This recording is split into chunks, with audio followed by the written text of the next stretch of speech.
خودم که نبود دستاتو رد کردم، چقدر بهت گفتم ببخش، چقدر اشکامو پاک کردم.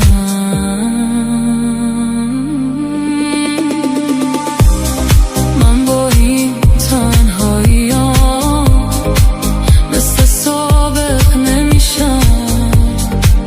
من اگه تو نباشی دیوونم عاقل نمیشم. چرا این خاطره ها از ذهن من پاک نمیشن؟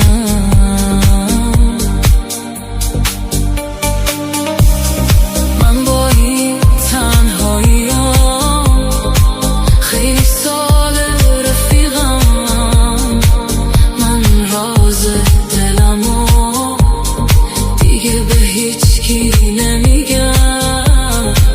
بی تو پیر شدم ببین، خیلی وقت بریدم.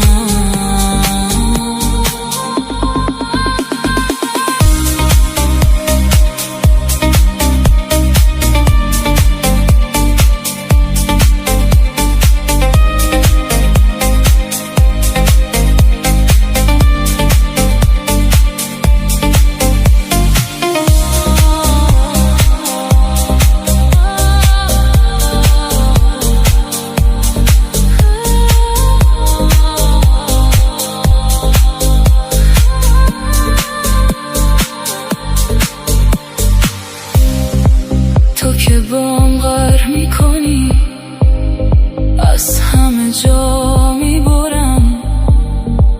مثل بچه ها میشم، قصتو هی میخورم.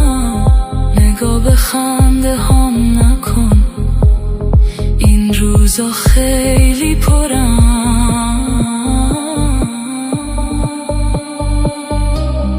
من با این تنهاییام مثل سابق نمیشم.